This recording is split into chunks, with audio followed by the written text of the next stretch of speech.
Nadab and Abihu, Eleazar and Ithamar, so they may serve me as priests.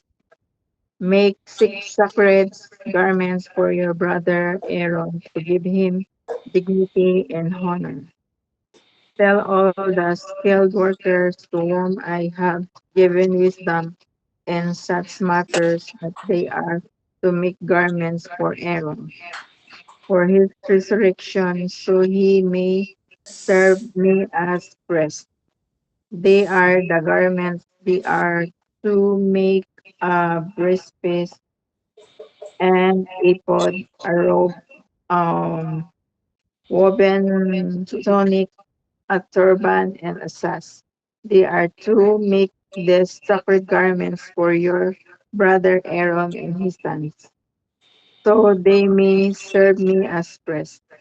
Have them use gold and blue, purple, and scarlet yarn and fine linen. Okay. Sino ang bibigyan ng pananamit, ng tamang pananamit? Sino-sino sila? Si Aaron, mga anak niya, si Nadab and Abihu. Okay. Okay, Eleazar, and Itamar. Kayo sila ang titindig na parang pari. Ang pari, kapanahunan ng Old Testament, sila'y namamagitan sa Diyos at sa mga tao. Ang tao hindi basta-basta lalapit. Mga pari, itong mga priest na ito, sila ang magsasaayos niyan. Okay? Ano ang pananamit na kailangan nilang isuot? Halimbawa, ano mga halimbawang pananamit? Mahaba. Mahabang ano? Palda. Hanggang talampakan. Ang galing mo naman sa mga nabasa yan. Wala naman ako nabasang hanggang talampakan. Hindi, babasin natin sa nabasa. Hindi tayo mag-iimbento. Oo. Kasi yun ang nakikita natin yung mga pari, yun ang damit nila. Pero hindi yan. Meron silang actual garment. Okay? At anong klase mga garment? Breastplate. Okay. Ephod. Robe. And woven tunic. Okay. So, mula sa ulo hanggang pampaa, meron silang garment. Ano ang purpose ng mga bagay na ito? Tandaan ninyo, merong tunic, merong pantakip sa ulo kasi hindi pwedeng kang madumi sa harapan ng Panginoon. Ang isusuot mo ay hindi lamang saya kung hindi merong kang isusuot sa katawan mo. Itong breastplate na hindi pa natin nababasa, ibabagkis nila yan maya-maya, na ito ay simbolo ng mga taong kanilang nire-represent. Okay? Yung ephod, ganun din, na nakapatong yan sa kanila. Ito yung mga panlabas. May sash pa, ano pa? At may mga turban, yung pang-ulo, ang tunic, ito yun naman yung panloob na damit. Kailangan malinis ito. Yung robe, panlabas. Hindi ito basta-basta. Oo. Bakit? Dahil kung ikaw ay haharap sa Diyos, kailangan ikaw ay malinis, presentable. Hindi yung minsan kasi pag umaharap tayo sa ating Panginoon, talaga kung ano na lang itsura natin. Kailangan ikaw ay handa. Merong mga mensahe ang isinusuot. Anong kulay? Gold, blue, purple, scarlet. Okay, to represent the divinity or the kingship of God. Ikaw ay nasa harapan ng hari ng mga hari. Ano pa? Blue is heaven. Dahil ang Diyos ay tagalangit, hindi tagalupa. Divinity. Or divinity. Yeah. Gamit na gamit. Gamit na gamit. Blue, purple, scarlet. O purple dahil Royalty. Oo. And scarlet dahil white as snow. Forgiving, atonement for sins. Oo, dahil ito ay simbolo, yung pulang yan yung scarlet, yan naman ang simbolo ng paglinis ng puso ng tao. Okay, saan natin huling nakita ang mga kulay na yan? Start ng 25. Okay, yeah, start nga nung verse 5, pero ang nakaraan na mga pahina na pinag-aralan natin, di ba? Ano mga chapter yan? Chapter Oh, 20. yan. Sa paggawa na lang ng tabernacle, may mga ganyang kulay na. Yung mga palamuti ng tabernacle, may mga kulay din yan. Ngayon, ang damit naman ng siyang titindig sa harapan ng Diyos, may mga kulay din at may mga simbolo. Ano ang dahilan? Bakit binibigyan at binibigyan ng kahalagahan ang pagtayo natin sa Panginoon? Talata 2, sabi doon, make sacred garments for your brother Aaron. Underline the next phrase. Dignity and honor. To give him dignity and honor. Okay? What is dignity? Dignidad. Ito yung pagtitindig mo na maayos. Paninindigan na may kabutihan. Paninindigan na mayroong posisyon. Hindi yung lalapit ka sa Panginoon na parang huli ka, nawawala ka, o hindi ka handa. Dignified means merong paninindigan. Worthy. Okay? Ano yung sumunod? Dignity and dignified and honor. Merong merong kang worth. Hindi yung ikaw na nga ang tagapamagitan sa mga tao, sa Diyos. Hindi pwede yung basta-basta lang. Kailangan merong kang kahalagahan. Ikaw ba ay mahalaga? We respect you. Oo, respeto. Okay. Kaya yung mga namamagitan ay yung mga taong nagbibigay ng tungkulin na ganyan, kailangan binibigyan niya ng respeto at ito ay pinapahalagahan ng kanilang posisyon. Itong mga paring ito, ganyan sila. At kung hindi sila nakadamit ng ganyan, re-respetuhin ba sila? Hindi. Pangalawa, papansinin kaya sila ng Panginoon? Hindi rin, dahil requirement nga ni Lord yan. The more you know God, the more you obey Him. Yeah? Hindi ba, gano'n naman talaga ang relationship. Kundi patay sila. Oo. Di ba, kaya nga, yung example na ginagamit ko kayo, nagkaligawan kayo ng iyong boyfriend, girlfriend. O tapos, nung kayo ay naging nobyo at nobya, meron ka ng alam mo, yung nobya ko, ayaw niya ng ganito. Ayun, meron na siyang mga nilalabas na. Nung dating, wala pa yan eh. Nung nagde-date kayo, kung ikaw pa, ako na mag-aano ng upuan para sa iyo. Oo. Ngayong nobyo at nobya na kayo, ba't late ka na? Ayan na, lumalabas na. Lumalabas na yung mga requirement. In the same way, God is intimate to us and He's giving us the requirement. Hindi ito basta-basta. Hindi ba? Kaya nga nung dito nakita niya si Gina at nalaman niyang si Gina pala ay di magbigla siyang bumait. Hindi pa rin. Sige na nga. Bigyan niya talaga siya. Katulad ko, nung nalaman ko si Tina pala mayaman. Bigla akong bumait. Baka hindi ako bigyan ng abono. Mayaman ko naman. Family ko lang. Walang pera ang pastor, siya may pera. Oo. Pero ngayon wala pera. Ngayon wala.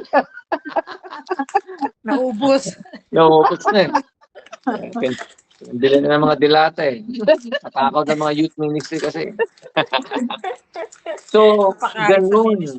Ito ang verses 1 to 5. Na ang mga tumitindig na mamagitan sa Diyos at sa mga tao ay kailangan merong dignity, may honor. Okay? Kayo, mga Bible study leader, ititwist ko na lang ng konti dahil hindi naman tayo mga pare. Ang Diyos ang ating pare, si Kristo ang ating pare. Pero tayo may mga tungkulin. Kailangan tayo ay kumilos ng may dignity. Oo. Ano ibig sabihin no? Yung kilos natin, hindi parang kilos lousy. Mayabang. Oo, hindi kilos mayabang. Lousy. Lousy, yung bang bara-bara lang. Lousy. Kala ko Tagalog. Tagalog yun, lousy. Lousy? Oo, lousy. English yun. English yun dito. Oo. Kala ko Tagalog. Lousy. Lousy. Oh, yan. Thank you dito. So, kailangan meron tayong, kaya, kayong mga leader ng church, di ba? Kaya pagka dumadating ka ng church, nakadamit ka. I mean, hindi naman yung Fashionable. fashionable. Kung hindi yung presentable, di ba? Presentable. Dignified. Ikaw magsi-special number doon, kaya kailangan maayos yung Maligo. oo, naligo ka. Kasi nasa harapan ka ng Panginoon eh. Ayos na Diba? Malinis. Oo. Oo. Tignan mo nga, sabihin mo Pag-angat mo. buti nga ang worship service natin, tanghaling tapat eh. Nahilo yung Di ba? Pag nag-sign language tayo, Ibig sabihin nun, Ganyan. nakakapag-prepare ka pa.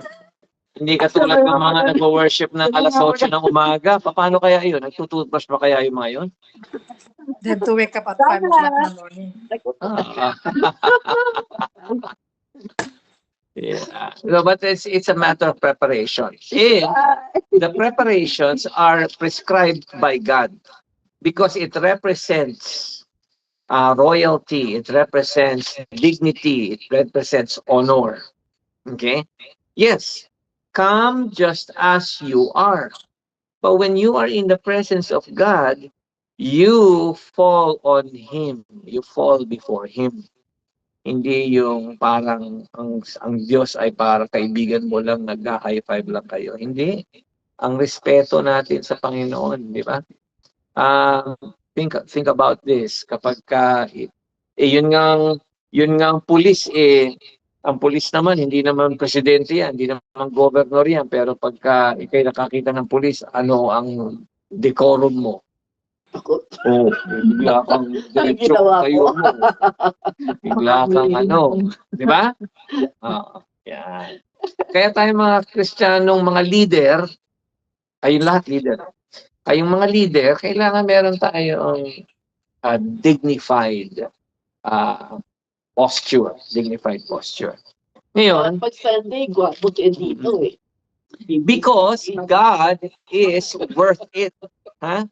We're not doing this legalistically. Ano ibig sabihin nun? We're not doing this para, kailangan na, papapansin ako. Kita mo ang galing-galing ko. Itong damit ko Hindi tayo nagaganyan.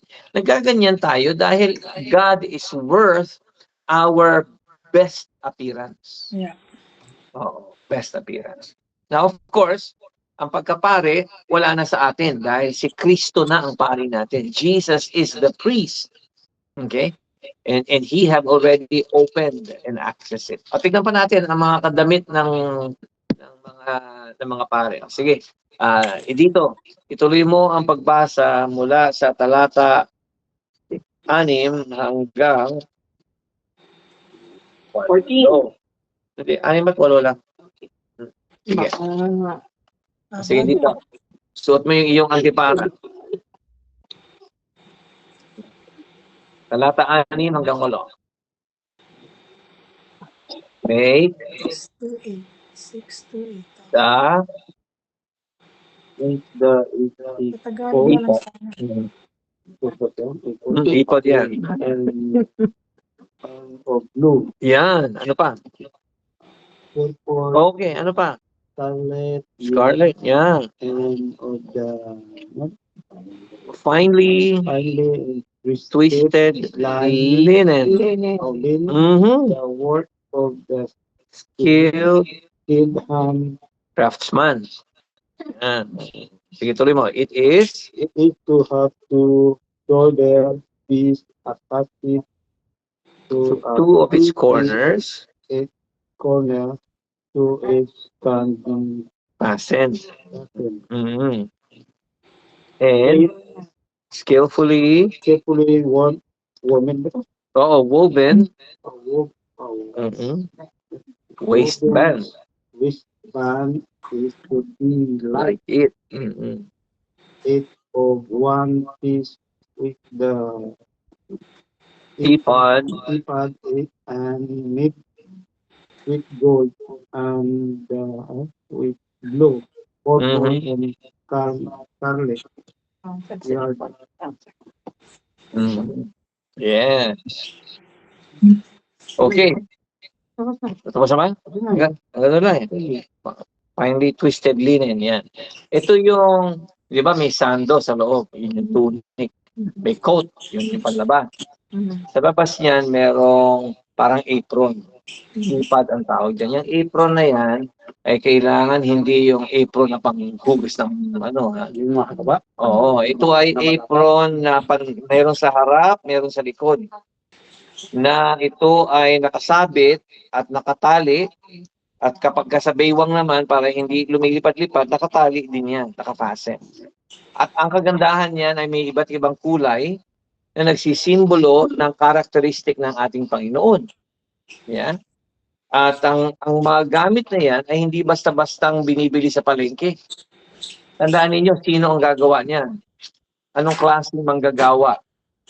Fine, skilled craftsman. Kung gagawa ka at maghahandog ka sa Panginoon, kailangan mahusay ang pagkabigay.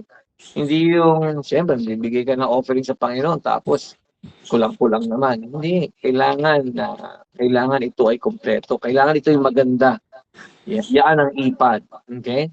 Yan ang unang parte ng ipad. O dahil Lord, saan yung susunod na parte? Mula sa talata Siyam hanggang 14.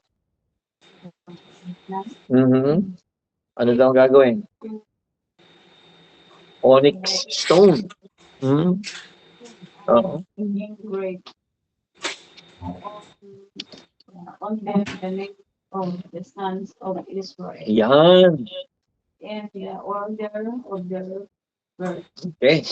6 names on one stone, and the remaining 6 on the Okay.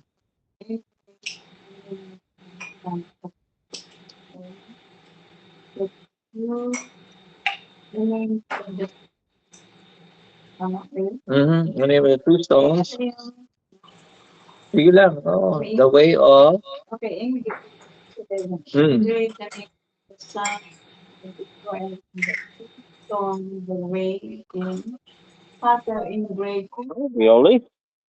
I mean, you just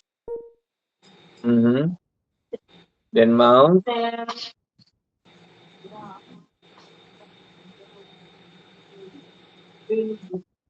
filigree settings and on the shoulder of the ephod. And one is to bear the names of his shoulder before the Lord.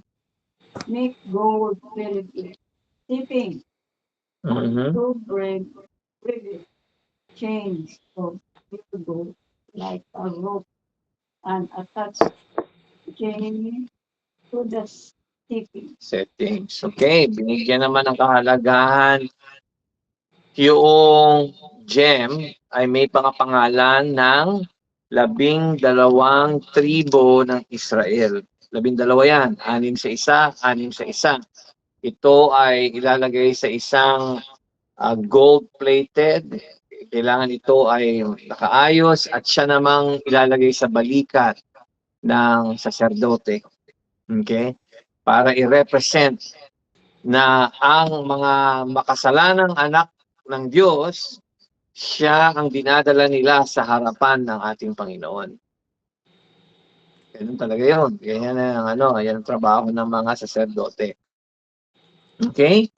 Any question on those verses? Ganda ng pagkagawa, no? Ito ay hindi basta-basta. Yan ang paalala sa atin. Kailangan ito ay made out of fine craftsmanship.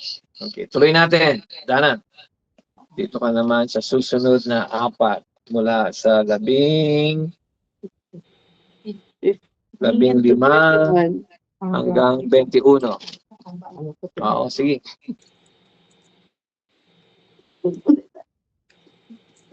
Basahin mo muna. Ayun. Passion, breastplates for making decisions. The work of skilled craftsmen make it like the ephod of gold and blue, purple and scarlet linen, and of finely twisted linen. It is to be square, a span long and wide, and folded double. Then mount for 4 rows of precious stones on it. In the first row, there shall be a ruby, Mm. a topaz, emerald. Mhm. In the second row, a turquoise, a sapphire, and emerald. Mhm. Uh, in the third row, jasmine and Agate agate and an amethyst. amethyst. Mhm. In the fourth row, a chrysolite and onyx and jasper. Yeah. Mount them in gold, wonderful. Filigree. Filigree setting. Mhm. There are two B12 stones, one of each of the names of the stone of the sons of Israel, each engraved like a seal with the name of one of the 12 tribes. Yeah. Okay, si Tina, mayroong siyang ipapakita sa inyo. Is that what you want to show? Yeah, ganyan ang itsura na ganyan ang itsura ng Damit. kalalabasan niya. No? Merong panglabas, ayan niya ang ipad, ito naman yung breastplate sa taas. At sa breastplate ay may 12 napakagandang Bato. precious stones. Oo, mga bato. At ang mga batong yan ay simbolo ng 12 tribo ng Israel. Ganon kamahal ng Diyos ang nasyon ng Israel. Mhm. At habang ngayon, Example lang to. habang ngayon ay mahal pa rin ng Diyos ang Israel. Hindi niya itinakwil ang Israel kahit na lumayo ang Israel sa kanya. Mabigat dahil ang trabaho ng saserdote ay dadalhin niya ang kabigatan ng buong mundo, ng buong anak, ng mga Israelita sa harapan ng Diyos. Talaga mabigat. Oo. Kaya si Aaron ay kailangan matipuno at ang kanyang mga kalalakihan na tutulong sa kanya. Kailangan meron silang damit. At ang kahalagahan nito ay 12 bato na siya namang nagre-reflect na ang tao ay hinahangad ng Diyos sa kanyang harapan. Hindi niya sinabing, hindi, tanggalin mo yung isang bato dyan kasi ayoko sila. Hindi. Yan yung birthstone. Birthstones. Yes, it is the birthstones. Ilang buwan ba ang meron sa isang taon? Well, 12. There are 12 birthstones din. Okay. Galing ano. Mhm. So, yeah, Rosana. Yun po bang yung stone na yan nasa harap lang, wala sa likod? Ano bang nasa harap? Nasa Harap harap. lang, no? Wala sa Oo, likod. nasa harap. So that means pag kinikerry niya yan, talagang mabigat. Mabigat talaga. Oo. Kaya, Kasi nasa harapan. mhm. Pero yung mga stone na yan, hindi naman kalakihan yan. Remember, for one row, 3. Ilang rows? Apat. 4. Oh. garnet. Sa bagay, Hindi necessarily birthstones kasi walang garnet eh. okay. Hindi ako sa amin. Part of the 12 tribes. Walang garnet. Di bale? Whole point there is, bakit ginamit ang precious stones to represent the tribe of the 12 tribes? Ba't hindi na lang kahoy? O Or hindi na lang puro gold. O hindi na lang puro gold. Puro gold.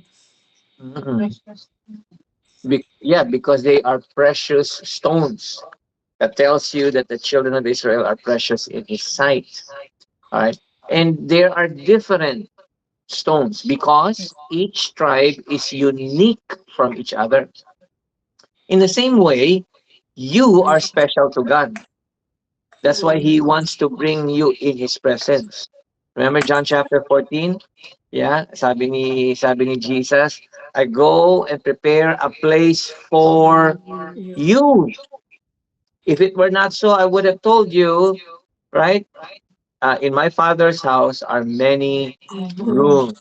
Who are the rooms for? Me. Para sa iyo. Oo. Kaya ganun kaimportante ang hinahangad ng Diyos ang iyong presensya. Kaya ka nasa harapan, wala sa likod, nasa harapan. At precious stones, Walang J. ayan, namatay na yung aking telepono.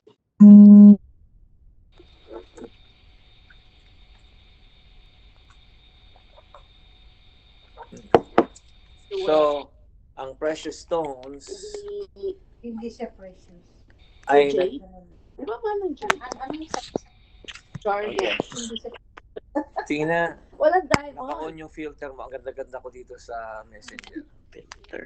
Oo nga, bakit ba? Anong ginawa ni Tina? Sana all. Sana all. Ayan, okay. Ang good. Bakit kay Tina Okay, lang? so, Question. yes, may question. Ross, sagot mo. So, ang ephod or breastplate, do they make one for each priest or just one and then they pass it along? Or whoever? There is only one high priest Yes. and there are Alam. many priests. The question that Tina has, Because does every priest have to Kahit have ipad. their own? Now, it sounds like right now this is an instruction for Aaron, okay. right? And it's possible that they are shared garments. Pero tandaan niyo, this is the beginning. Yeah. So, pero in a long run, each priest will have their own garments. Yeah. Good question. Kasi Very good. diba they only, the most holy place Mhm. is once a year lang. Yeah, for the high priest yan. Yeah. Holy of Holies. Good. Okay. Okay. So, tuloy natin. Meron pa isa. Ang alin? Ross? Yung po bang gown na yan, gagamitin lang yan pagpapasok siya sa ano? Yeah. During his priestly function, he has to wear this. So all the time? Suot niya yan? While he's performing, Okay. when he is representing the people before the Lord, nakasuot na yan. Yeah. Okay. Good point. Dahil later on, makikita natin ano ang kailangan gawin ng isang saserdote bago siya magsuot nito. Okay. Meron din yan. Good. Okay, tuloy natin ang... Kasi hindi uso noon yung diamond. Walang diamonds. wala pa noon, gold pa noon. Diamond na. From gold or diamond? Hindi. Iba na. Ngayon, mataas na yung Yung diamond, that's why. Sa So, ngayong di pa panahon, na-discover noon, gold ang na aside from the stones. diamond. And diamond kasi sa nakikita yan. Sa fresco. Sa ilalim ng lupa. Ay, Akala ko toilet. sa Oo. ng baso. Wait ang baso. Keke yun. Parang yan ang mga precious stones na ito ay Putang baso. ang diamond is ilalim. fossilized. Fossilized. Gold ngayon, di ba? May white gold din. Humuhukay yan. Humuhukay. So, madaming caves doon din. Well, remember, they came from Egypt. O hiningi from the Oo, Egyptians. Baka bigay yun sa kanila. and remember, the children of Israel in Egypt, they're not poor. Well, they're not poor. They have their own community, but they were just slaves. Okay, they have no right. They have no right, but because they have their own community, they have ari-arian ng konti. Pero the fact na nung umalis sila ng Egypt, 'di ba sinabi, oy, Manghingi kayo. oo, humingi na kayo yung mga hihingi ninyo. Mm. At and let's face it, there are some Egyptians also that came with them. They're very nice people too. Kaya nga yung gold yung brown kahit hanggang ngayon yung Middle East makikita. Oo. Diba? Ang dami. Dahil, Dami. dahil yung gold noong panahon yun ang pinaka Maano. Pero it's more rare. diamond na ngayon. Diamond na ngayon.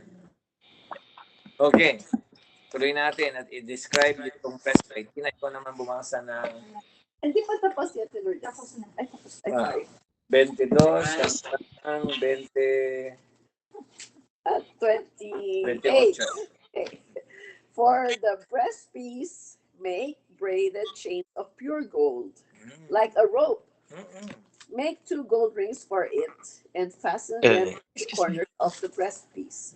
Fasten the 2 gold chains to the rings at the corners of the breastpiece. Wow. And the other ends of the chains to the 2 settings, attaching them to the shoulder pieces of the ephod at the front. Make 2 gold rings and attach them to the other 2 corners of the breastpiece on the inside edge next to the ephod. Make 2 more gold rings and attach them to the bottom of the shoulder pieces on the front of the ephod, close to the seam just above the waistband of the ephod.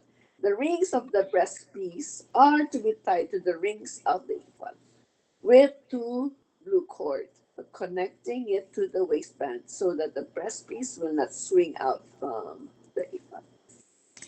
Okay. And notice what puts it together. What kind? It is a chain, right? And it is what color? Gold. Gold. That tells you that what puts together God's people is the King of Kings and the Lord of Lords. Our God puts us together. That's a symbol that we find here. So this breastplate is Braided never pa siya. it's never complete until all of these are in place.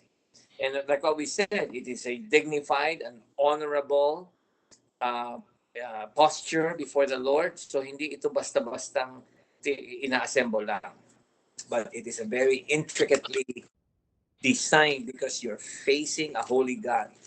Okay, and God is worth it all. Okay, may question kayo sa area yan? Okay, tuloy tayo. Ross, ikaw na ngayon ang susunod na babasa sa section ng number 29 all the way to 30. 29:30. Whenever Aaron entered the holy place, he will bear the names of the sons of Israel over his heart in the breastpiece of decision as a continuing memorial for the Lord. Also put the Urim. Tama ba ako? Urim, Urim, and the Tumim in the breastpiece, so they may be over Aaron's heart whenever he enters the presence of the Lord. Thus, Aaron will always bear the name of making decision for the Israelites over his heart for the Lord. Okay, ano nakita natin dito? What kind of a person is Aaron now? He will enter where?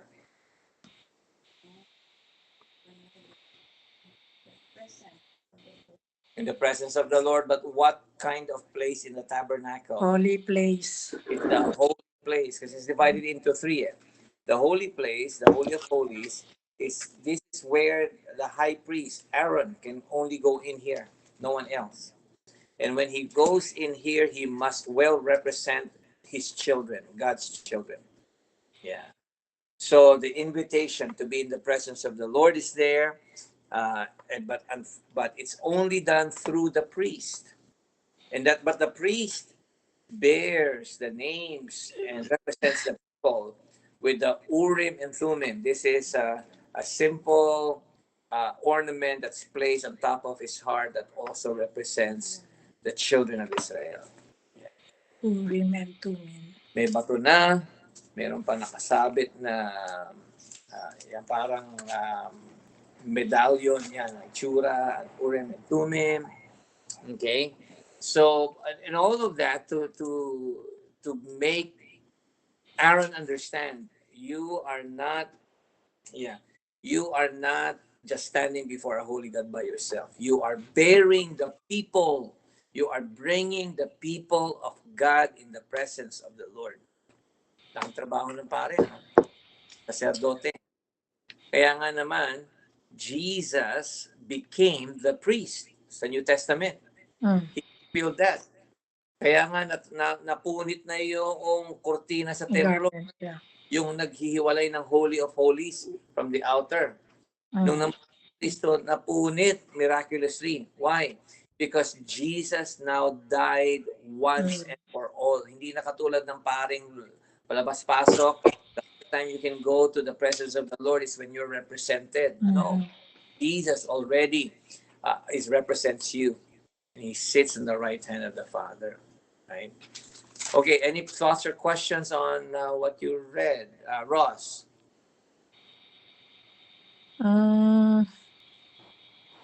So meaning, pag may kasalanan yung mga tao na Israel, siya papasok sa loob. Actually, he cannot just come anytime. Later on, we will find when he is supposed to come inside the Holy of Holies.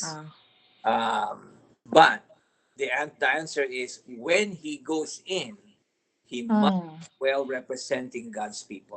Yan yung tanong Never ko. a priest, you never go in the presence of God by yourself. You are not there for yourself. Pinaralal. Oo, you are there. Kaya, in a Or else sense, patay. in a sense, we need a lot of functional priests in our day. Why? Kadami-daming taong namamatay sa kasalanan na hindi nakakilala noon. So you as a Christian must have a priestly function. When you bring people and pray for them to get saved. Yeah. Sabi nga ni Pablo, I am in debt among the Jews and the Greeks. I owe them the gospel of Jesus Christ, which is the power of God unto salvation. So, in a sense, naintindihan ni Pablo na meron siyang priestly function din. Not to represent people before God, but to bring people to God by sharing the gospel to them and by praying for them. Okay? Okay, punta tayo kay Jervy and JD. Okay, basa naman si Jervy sa verse 31 hanggang 35.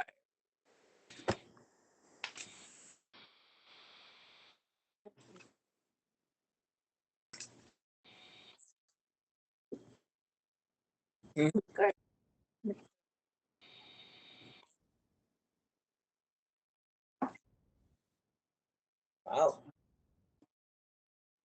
Opo. Yes. Yeah, can hear you.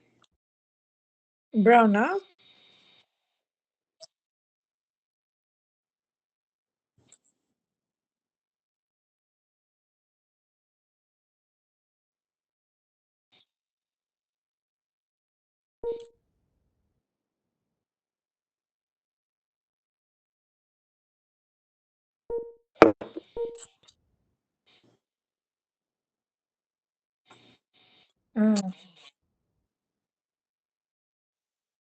Okay. Yeah.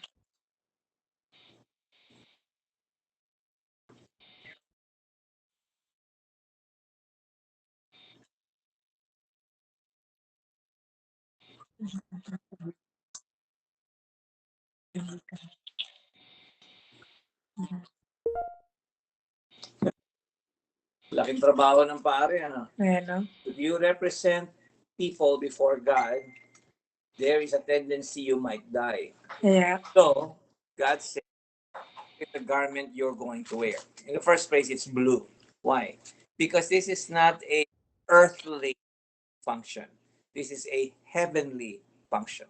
Number two, the garment, there's a hole, and it's got to be seamless so that it will not tear. Why? Because the garment represents the perfect work. It has to represent the perfect work before the Lord. Pagka punit-punit, hindi perfect yan. Okay? And then, number 3, what else do you see? Pomegranate and the bells At the around hem him. of the robe are bells and a shaped pomegranate, so that the weight, it will bring weight to the robe, and it will not just sway around, ay may pabigat. Pero yung bells are there to signify that he's moving, because, ano yung sabi ng last phrase?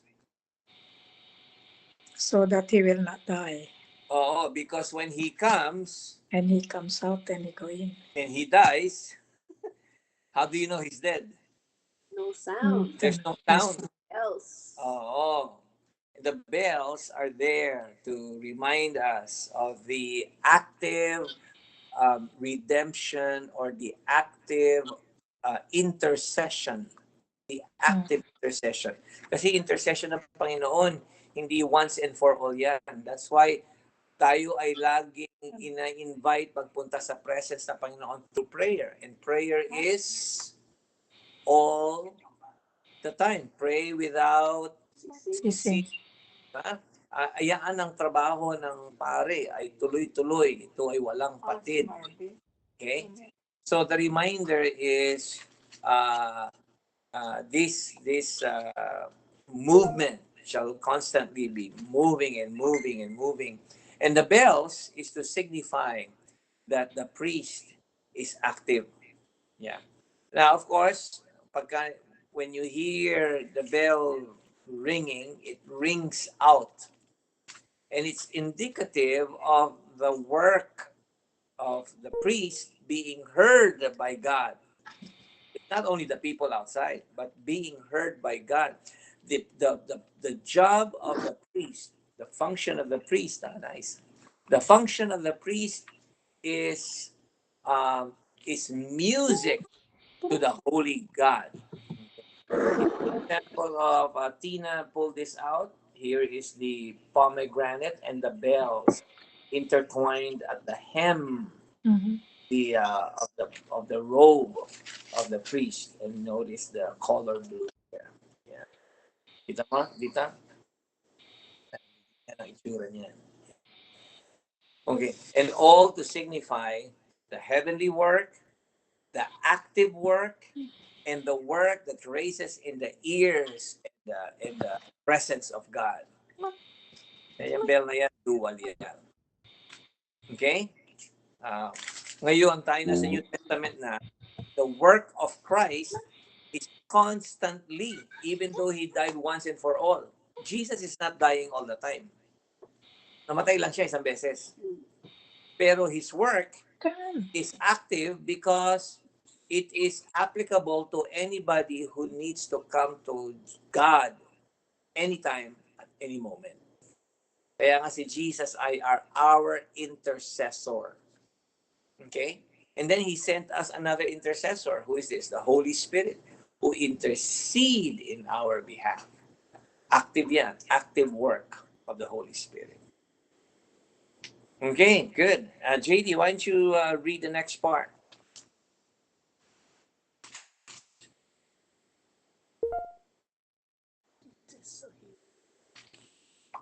Because that's a requirement. There's no Yeah, hang on, JD. Tina is, but he will not die.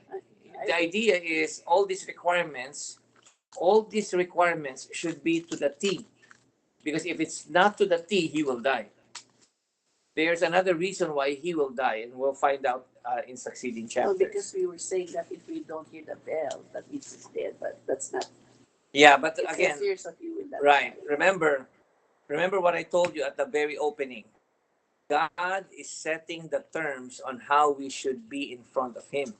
You don't meet these terms, you're dead. But Yeah. I guess it's not saying on every paragraph. Kasi it Right. says it on that. On that only, Yeah. because it is the priestly function. The priestly function. Kaya Aaron, you better take this seriously. Yung damit mo ay kailangang alagaan yan. Because that's how you appear before the Heavenly Father. Okay? Good. All right, let's move on. Sige, pasaya pa.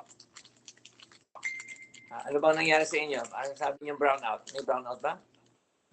Yes Namatay po yung kuryente dito. Ano ba tayo? Uh, Nag-on na uli. Sabi ni Lani, Nag-on po Okay ulit. na po. Mga ilang segundo pong namatay. Siguro mga 10 Okay na seconds. po. Ulit. Okay. minsan yan yan. Sabi kasi may bagyo daw eh. Kayo yun naapektuhan naman. Okay, JD, go ahead and read. Or whoever's next.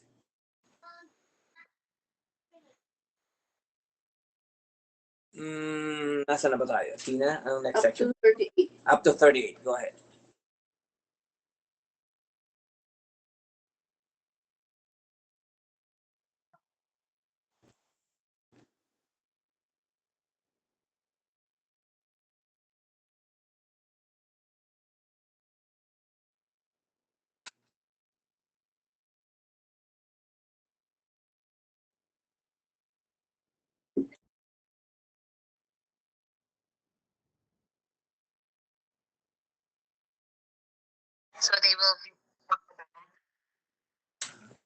So what is to be in the forehead or in the golden plate? Anong nakamarka? Made in China. To the Lord. Hindi. Ano? Holy to the Lord. Holy to the Lord. Right? All of these is to meet the requirement of the holiness of God and to remind the bearer, which is Aaron. You are in the presence of a holy God. Okay. The King of Kings, the gold that represents kingship, the king in front of you is a holy king. Yeah, holy to the Lord. Okay. Any questions or thoughts on that part? Okay, tuloy natin. Pastor Page and then Abby naman after. So Pastor Well, Page, he will bear the guilt. he will bear the guilt of Like Jesus took our sin. That's right. So function nga ng pare is a guilt bearer or the bearer of sin. Oo. Kaya yung paglapit ng pare, ng saserdote sa harapan ng Diyos, ay inaako niya, nire-represent niya yung kasalanan ng buong nation. Yeah. Para Here it din is. po yung si Jesus Christ nung pinako siya sa cross. Nilagyan din siya ng crown dito na Mm. King of the King. Jews. Jews. Wow, wonderful. Here's Diba? another example of the marking on the forehead, gold Yeah. plated. Yan, Mm. nasa writing yan. Kamukha nga ni Edito itong nasa picture. Alexi? May balbas pa. Oo nga. Mata na lang, mata. Yan. Ang ganda, oh. Parang tagaluto ng tinapay. Oo. Galuto ng tinapay. Yan ang Chef. Kaya siguro ano. Okay, let's move on. Paige, go ahead. Sige po, verse 39, weave the tunic of fine linen and make the turban of fine linen. The sash is to be the work of an embroiderer. Make tunics, sashes, and caps for Aaron's son to give them dignity and honor. After you put these clothes on your brother Aaron and his sons, anoint and ordain them, consecrate them so they may serve me as priests. Okay. So, Hindi pala. what puts this all together is this symbolic cord, this fine linen that's been woven, and it's not just made by anybody. It is made by an embroiderer who knows what they're doing. You see, when you're serving the Lord, you have to have specialists. Oo, alam ko na sinasabi niyong because when you give something to God, it has to be in its highest quality. Oo. Okay? So when you're worshiping Him, when you're singing, when you're cooking, when you're ushering, collecting offering, when you're visiting people who are sick, when you're talking to the guests of the church, all of these are done in such a way that represents the character and the perfect character of the holy God that we serve. Not only that, it represents it, all of these are put together by this woven fine linen and embroidered by the proper people.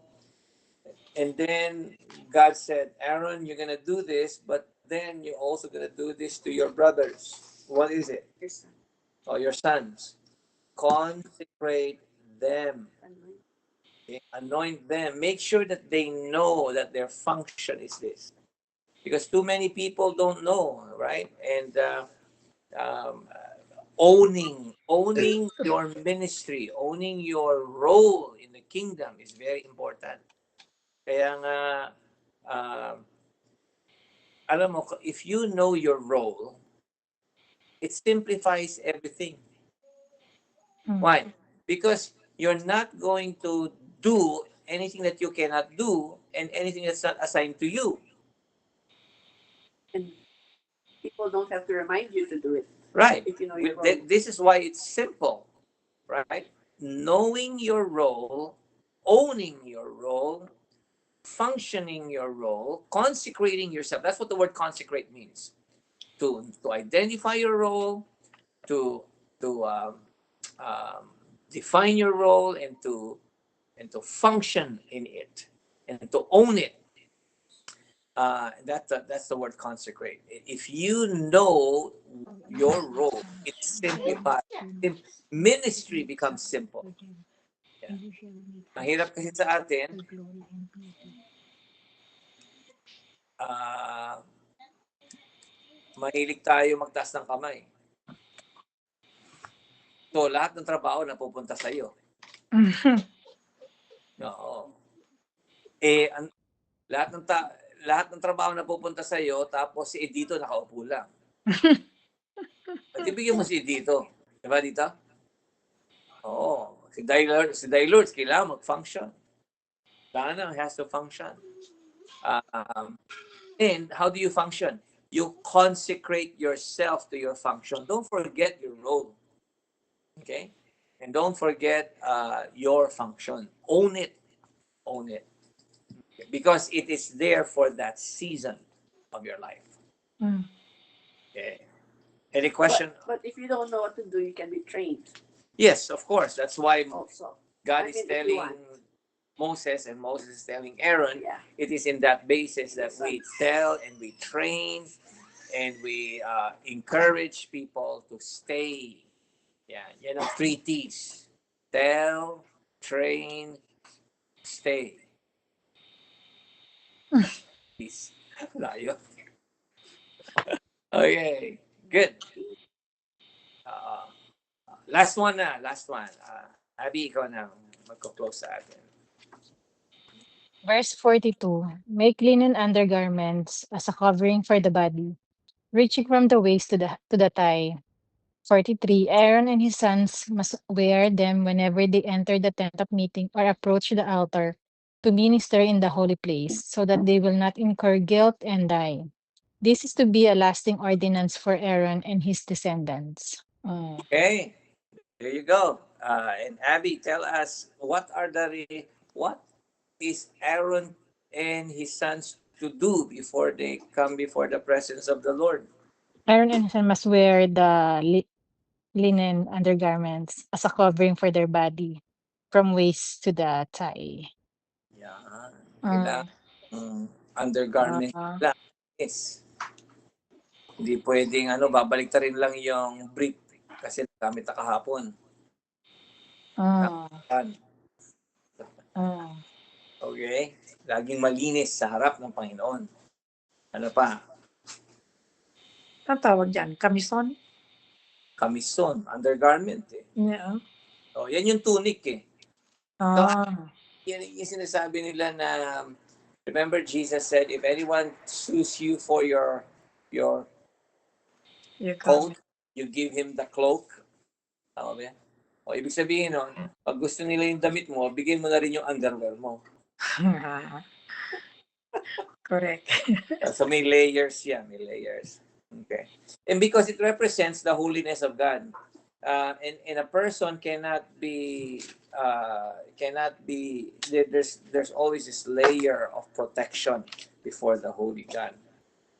And then Abby, sabi doon, they are to approach what are they to do to approach the what? All of this is in preparation when they approach the Altar. Holy place. mm, The, when the, you approach God, you must be prepared and ready. Because if Mm. you don't, what will happen to you? you will die. Oo. Pag hindi handa, patay. Okay. And notice that all of these requirements are given to one group of people alone. So who are they? The descendants of Aaron. Yeah, it's a strict rule only for that tribe who represents the children before God. Sons of Aaron. Okay. So, kaya pagdating natin sa Ezra, si Ezra nagsabi ng I am the son of, the son of, and then sa Hawilian, the son of Aaron. Hindi basta-basta. Oo. Yeah. Very good. Okay, anything else? Your observation?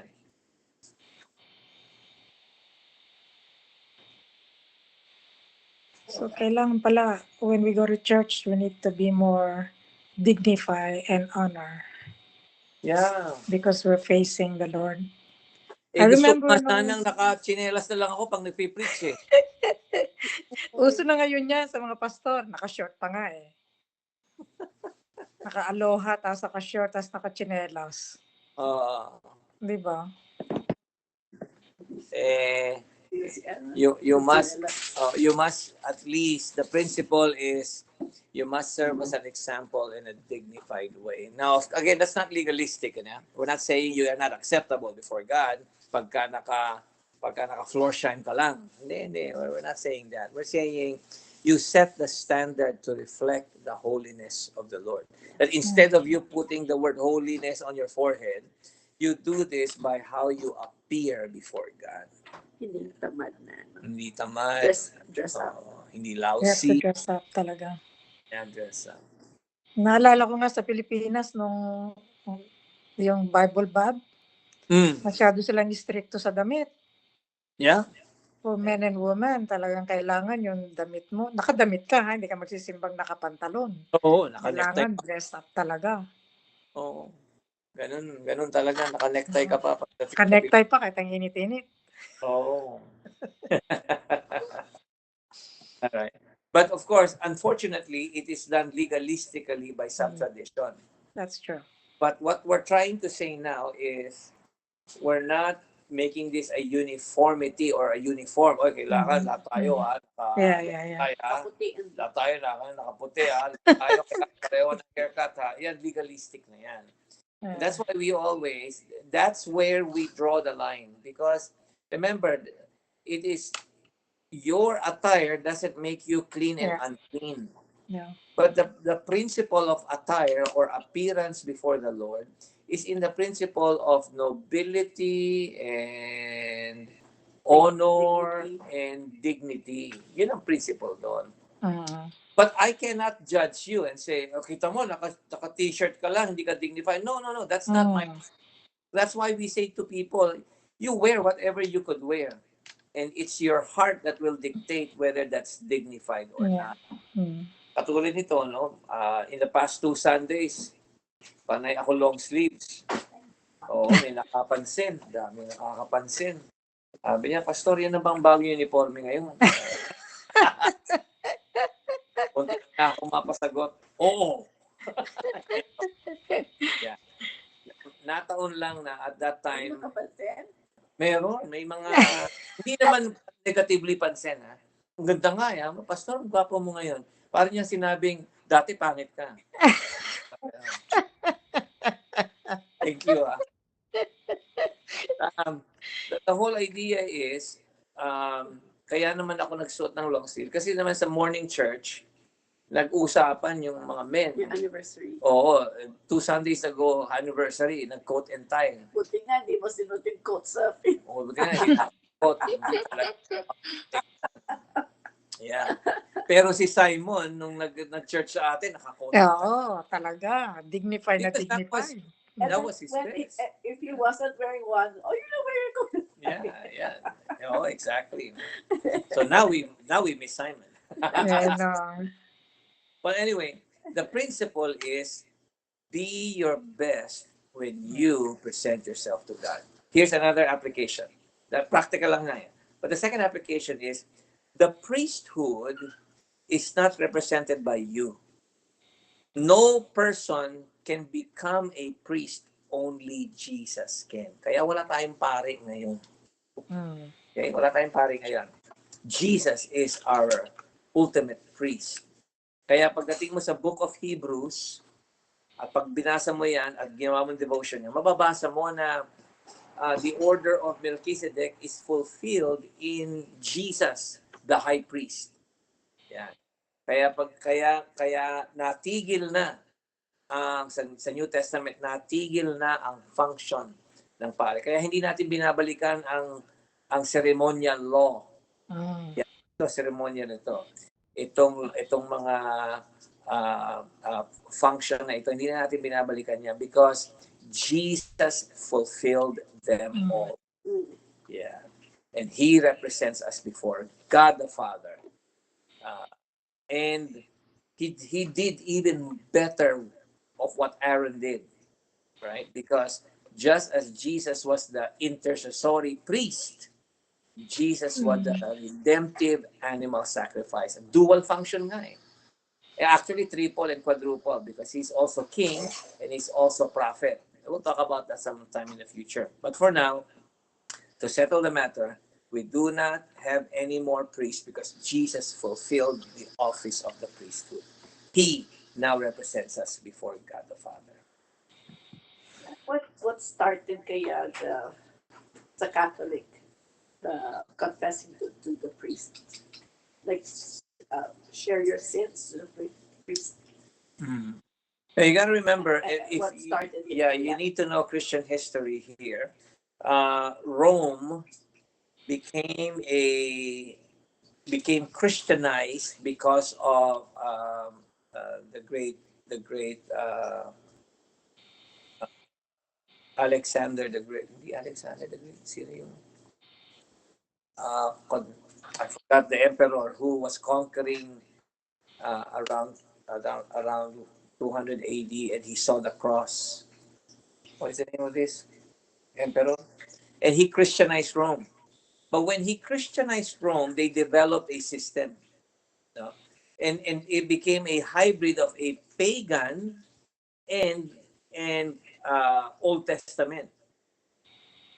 And Jesus was just a minor kumbaga siya ang minor element noong ceremony nila sa I mean, it's not in the Bible. well, that's why a lot of the priesthood today in the Catholic Church is pretty much based on what we are reading. I know, parang ganyan. Yeah. Except that they don't have the Urim and Tumim, they don't have ephod and ano pa? Breastplate. Pero imagine, naririnig nila lahat ng kamalian sa buhay na isang tao. Yeah, because they think they are still doing the intercessory function, but no. I mean, here it doesn't say naman na they confess to the priest, but No, they they just give don't. their offering. Exactly. Yeah, they represent. Yeah. Good, very good. Okay, I'm glad that you are all doing this. Okay, well, is there any other that you'd like to share before we close in prayer? Okay, this coming. Lasting arguments. Huh? This is to be the lasting ordinance. lasting argument. Kaya nga, pag lasting, ibig sabihin hindi matatapos.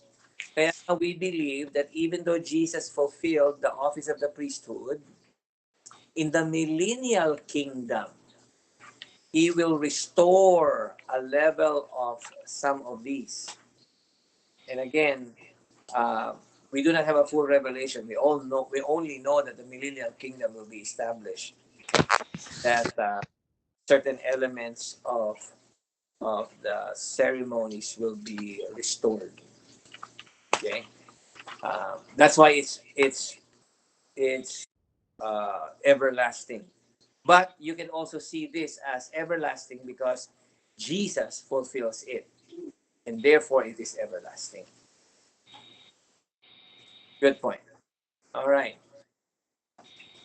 Don't forget, this coming Friday night, I will be doing a Bible study, but at the same time, a baptismal presentation. So I want to make sure that all the people that's going to get baptized are going to be there Friday night. Christian and Anne will be coming, and they want to follow the Lord in the waters of baptism. And of course, if they're not saved, then we're praying that that evening they will get saved. Could you remind anybody in our group the baptism will be done during the our anniversary? Okay? Any other questions? May tanong po kayo. I have question, Pastor Bong, but later na po for the anniversary. Oh, sige. Okay. Halika, mag-pray muna tayo and then we can still hang out and see us and just chat. Lord, salamat po at pinakita ninyo sa amin ang how you introduce yourself to the children of Israel. And you introduced yourself with firmness, with perfection, with specificity, with nobility, with dignity. And that's why you ask us. You ask the children of Israel, you come and you meet me in my terms. And Lord, we know that the lesson here is that Jesus became our everlasting priest.